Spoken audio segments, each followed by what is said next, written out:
कामिल bag. आप देख रहे हैं सिटी बुलेटिन न्यूज। पेश हैं आज के प्रमुख समाचार। परिषदीय विद्यालय में रखी खराब और जर्जर किताबों को जलाए जाने के आरोप में नगर शिक्षा अंतर्गत कंपोजिट विद्यालय अंगूरी बाग की प्रधानाध्यापिका तहसीन बानो को निलंबित कर दिया गया है। जिला बेसिक शिक्षा अधिकारी संतोष कुमार राय ने यह कार्रवाई प्राप्त शिकायत की जांच के बाद शिकायत की पुष्टि होने के बाद की है। बता दें कि कंपोजिट विद्यालय अंगूरी बाग में किताब जलाए जाने की शिकायत जिला बेसिक शिक्षा अधिकारी से की गई थी। बीएसए ने तत्काल मामले की जांच के लिए गुरुवार को नगर शिक्षा अधिकारी को मौके पर भेजा। नगर शिक्षा अधिकारी तारकेश्वर पांडे ने बताया कि मौके पर पाया गया कि कुछ किताबें जली हुई हैं। इसकी रिपोर्ट बीएसए को सौंपी गई। बीएसए ने बताया कि जांच रिपोर्ट के आधार पर प्रधानाध्यापिका तहसीन बानो को तत्काल प्रभाव से निलंबित कर दिया गया है। कंपोजिट विद्यालय में ये संज्ञान में आया था कि मतलब कुछ कूड़ा जलाया जा रहा है और उसमें कुछ पुरानी पुस्तकों के भी जलाने का मामला संज्ञान में आया था। उसमें तत्काल खंड शिक्षा अधिकारी और डीसी कम्युनिटी को वहाँ पे भेजा गया था मौके पे, और उन्होंने निरीक्षण करके रिपोर्ट प्रस्तुत की, जिसमें प्रथम दृष्टया ये तथ्य संज्ञान में आया कि विद्यालय की साफ सफाई के दौरान जो कूड़े का ढेर था उसको जलाया जा रहा था, लेकिन उसमें कुछ पुरानी जो फटी हुई किताबें थी वो भी उसमें रख दी गई थी, जिसको गंभीरता से लेते हुए, क्योंकि अगर पाठ्य पुस्तकें हैं, अगर पुरानी हैं, फटी हुई भी हैं, तो उसके एक सेट प्रोसीजर है कि उसमें आगे क्या कार्रवाई किया जाएगा सक्षम अधिकारी की अनुमति के बाद। तो ये प्रथम दृष्टया प्रधानाध्यापक की गलती उसमें पाई गई है। इसमें तत्काल प्रभाव से उनको सस्पेंड करते हुए इसमें जांच बैठाई गई है।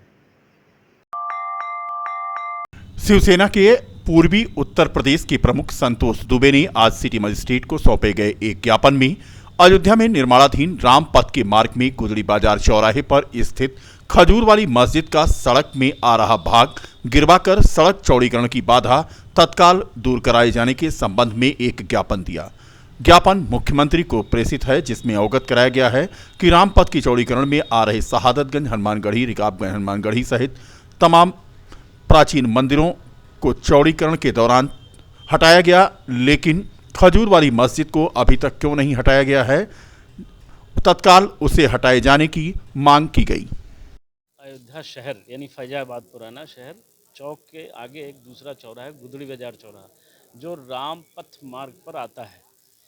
तो शहर की लगभग मुझे लगता है कि बहुत सारी मस्जिदें और कई सौ मंदिर अतिक्रमण में होने के कारण हटाए गए, तोड़े गए, कुछ पूर्ण रूप से, कुछ अर्ध आंशिक, कुछ आंशिक हटाए गए। एक मस्जिद है खजूर वाली मस्जिद गुदड़ी बाजार चौराहे पर, वो मस्जिद आज भी अतिक्रमण का मुंह बाए खड़ी है। उसको क्यों नहीं हटाया जा रहा है? जब सब हटाए जा सकते हैं, मंदिर तोड़े जा सकते हैं और सब चीज़ें हटाई जा सकती हैं, तो उस मस्जिद से कौन सा लगाव है, ये समझ नहीं आ रहा है। तो इसी के लिए माननीय मुख्यमंत्री जी को एक पत्र नगर मजिस्ट्रेट के द्वारा भेजा गया।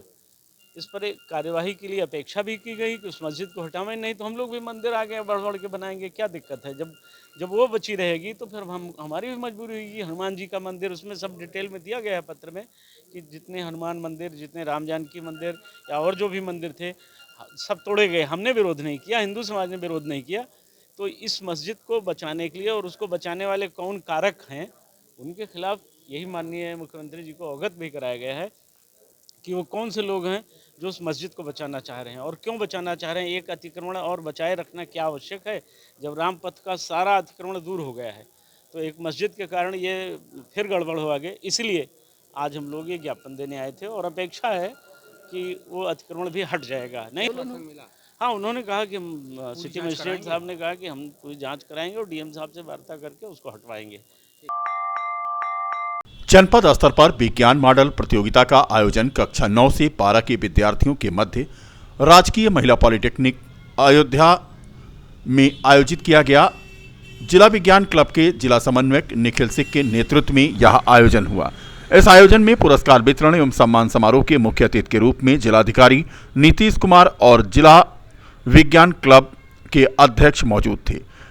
जनपद अयोध्या के कुल लगभग 20 विद्यालयों के छात्र छात्राओं ने इसमें सम्मिलित होकर 50 से अधिक विज्ञान मॉडल का प्रदर्शन किया, जिसमें भौदीय पब्लिक स्कूल के कक्षा 10 के विद्यार्थी जय उपाध्याय ने प्रथम स्थान प्राप्त किया, जबकि शिवदयाल जायसवाल सरस्वती विद्या मंदिर इंटर कॉलेज के कक्षा 11 के विद्यार्थी देवास तिवारी ने AI वेस्ट मॉडल बनाकर द्वितीय स्थान प्राप्त किया। डीएम के द्वारा इन्हें सम्मानित किया गया। उक्त प्रतियोगिता में सर्वश्रेष्ठ 15 मॉडलों का चयन कर मंडल स्तर पर भेजा जाएगा। सभी प्रतिभागियों को प्रतियोगिता का प्रमाण पत्र दिया गया। बच्चों ने जो विज्ञान के संदर्भ में जो मॉडल्स प्रस्तुत किए थे उसका हम लोगों ने देखा है और इसमें हमारे जो पॉलिटेक्निक के और ITI के प्रिंसिपल्स भी सब आए हैं और उसका देख के कैसे इसको व्यवहारिक स्तर पर उसको यूज़ किया जा सकता है और कैसे इससे वैज्ञानिक मनोवृत्ति का विकास होता है कि कोई भी एक्सपेरिमेंट करके कैसे सीख सकते हैं, कैसे मॉडल बना सकते हैं। तो सबसे महत्वपूर्ण है कि साइंटिफिक टेम्परामेंट का विकास होता है मॉडल बनाने से। वो बच्चों ने दिखाया है अपनी प्रतिभा को और हम लोग चाहते हैं कि इसको और फिर अब यहाँ से डिस्ट्रिक्ट लेवल से फिर मंडल लेवल पे, मंडल से फिर स्टेट लेवल पे जाएंगे तो काफ़ी बेहतर है और ऐसे प्रयास करना चाहिए जिससे साइंटिफिक टेम्परामेंट लोगों में बढ़े। तो सबसे खास क्या लगा सर?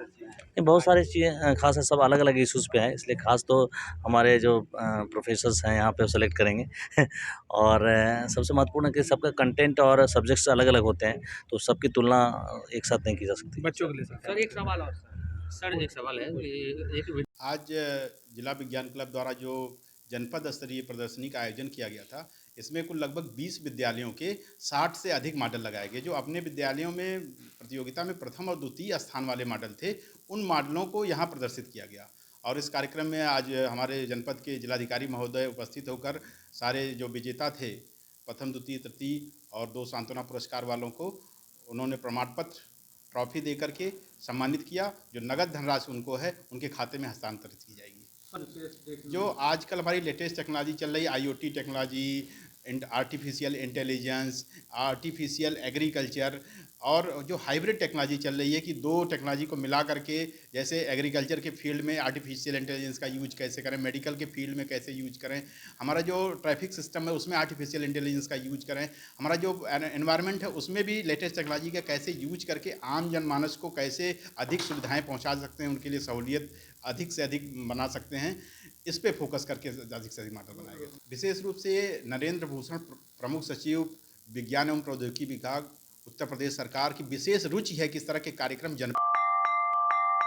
वर्ष 2047 तक भारत को विकसित राष्ट्र बनाने की संकल्पना के साथ सरकार द्वारा निचली इकाई में निवास करने वाले ग्रामीणों को जागरूक करने के उद्देश्य को लेकर विकसित भारत संकल्प यात्रा का आगाज गुरुवार को बीकापुर विकासखंड की 2 ग्राम पंचायतों क्रमशः दशरथपुर, पातुपुर में हुआ। कार्यक्रम में उपस्थित भाजपा के जिलाध्यक्ष संजीव सिंह, ब्लॉक प्रमुख दिनेश वर्मा, खंड विकास अधिकारी गौरीसा श्रीवास्तव ने सरकार द्वारा चलाई गई विभिन्न कल्याणकारी योजनाओं के लाभार्थियों को प्रमाण पत्र एवं प्रधानमंत्री आवास के लाभार्थियों को चाबी देकर भारत को विकसित राष्ट्र बनाने में ग्रामीणों की सहभागिता की शपथ दिलाई। इस दौरान सरकार द्वारा प्रचार वाहन के माध्यम से ग्रामीण जनता से प्रधानमंत्री नरेंद्र मोदी रूबरू हुए तथा उन्होंने भारत को विकसित राष्ट्र बनाने की संकल्पना व्यक्त की। विकसित राज्य संकल्प यात्रा में मुख्य रूप से सहायक विकास अधिकारी बद्रीनाथ पांडे, अवनी शुक्ला, ग्राम पंचायत विकास अधिकारी भीम सिंह, रौनक तथा अंजू सिंह मौजूद रहीं। कार्यक्रम की अध्यक्षता ग्राम प्रधान प्रतिनिधि मुकुल आनंद ने की। इस दौरान स्वयंसेवी समूह की महिलाओं की स्वनिर्मित वस्तुओं की स्टॉल भी लगाई गई जो लोगों के आकर्षण का केंद्र रही। कार्यक्रम में भाजपा के नेता भारत जी श्रीवास्तव, पंकज श्रीवास्तव, अमित सिंह, गोमती तिवारी, अनिल उपाध्याय आदि मौजूद रहे। विकासखंड बीकापुर की ग्राम पंचायत गंधौर और ग्राम पंचायत पातोपुर से विकसित भारत संकल्प यात्रा का शुभारंभ किया गया है। जैसा कि आप सभी जानते हैं कि हमारे माननीय प्रधानमंत्री जी द्वारा 15 नवंबर 2023 को खूंटी जिले से, झारखंड के, वहां से इसका शुभारंभ किया गया है और इसका मेन ये संकल्प है कि हम अपने भारत देश को बहुत ही ज़्यादा विकसित बना सकें और हर तरीके की जो योजनाएं हैं हमारे ग्राम पंचायत लेवल से सभी ग्राम निवासियों तक पहुंच सकें। इसके तहत हमारे जो माननीय प्रधानमंत्री जी और हमारे माननीय मुख्यमंत्री जी की जो योजना है और जो सोच है वो ये है कि जितनी भी योजनाएं हैं, भले वो प्रधानमंत्री आवास योजना हो, भले वो मुख्यमंत्री आवास योजना हो, हमारी अटल पेंशन योजना हो, बीमा पेंशन योजना हो, जनधन योजना हो, हमारे सामुदायिक शौचालय की योजनाएं हो, हमारी जितनी भी अन्य सारी योजनाएं जो हर विभाग से चलाई जाती है, जैसे कृषि विभाग से सम्मान निधि की योजना हो गई, आयुष्मान भारत की योजना हो गई, बहुत सारी ऐसी योजनाएं चलाई जा रही है जो कि जनहित के लिए हैं। और ये एक विकसित संकल्प लिया जा रहा है कि हम अपने पूरे देश को, सभी ग्राम पंचायतों को, सभी ग्राम निवासियों को पूरी तरह से विकसित कर सके, सबका अच्छे से विकास हो सके, सबका साथ में विकास हो सके, और इन्हीं सब योजनाओं के तहत ये यात्रा निकाली जा रही है। धन्यवाद। अयोध्या फिल्म फेस्टिवल के 17वें संस्करण की तैयारियां अंतिम दौर में हैं। 2 दिसंबर से 17वां फिल्म महोत्सव गुरु नानक कॉलेज उसरू में आयोजित किया जा रहा है। यह फिल्म फेस्टिवल पूरे विश्व में निरंतर अपनी खास पहचान बना रहा है, लिहाजा देश विदेश से फिल्मकार इसमें शामिल होकर अयोध्या की तरफ खिंचे आते हैं। इस बार भी देश दुनिया की तमाम वैश्विक सिनेमा हस्तियां इस समारोह में शामिल हो रही हैं। संस्थापक और दस्तावेजी फिल्म निर्माता डॉक्टर शाह आलम राणा ने बताया कि इस वर्ष ऑस्ट्रेलिया के चर्चित अभिनेता anchor Charles Thomson, music director Rahul B Seth, film अभिनेता डेविड ब्राउन, ईरानी फिल्म कला निर्देशक सना नोरोजबेगी, फिल्म अभिनेता ऋषि भूटानी आदि इस फेस्टिवल में शामिल होंगे। पत्रकार वार्ता के दौरान फिल्म अभिनेता जनार्दन पांडे बबलू, ओम प्रकाश सिंह तथा सुल्तान खान आदि मौजूद रहे। आज ये अयोध्या फिल्म फेस्टिवल का 17वां वर्ष जो मनाया जा रहा है, उसके संबंध में प्रेस वार्ता थी, जिसमें हमारे साथ शाह आलम राणा जी, श्री ओम प्रकाश सिंह जी, श्री सुल्तान खान जी यहाँ उपस्थित हैं हमारे साथ में। उसी संबंध में प्रेस वार्ता की गई है, जिसमें 286 फिल्में शामिल की गई हैं देश विदेश की, और तमाम फिल्मकार इसमें अपनी फिल्में लेके आ रहे हैं। और 2 और 3 दिसंबर को गुरु नानक पीजी कॉलेज उसरू रायबरेली रोड पे अयोध्या में ये कार्यक्रम होना सुनिश्चित हुआ है, जिसमें बच्चों की अच्छे जो नाटक हैं और गीत है, ये सब प्रस्तुत किए जाएंगे, साथ में फिल्में दिखाई जाएंगी। इसी संबंध में प्रेस वार्ता किया।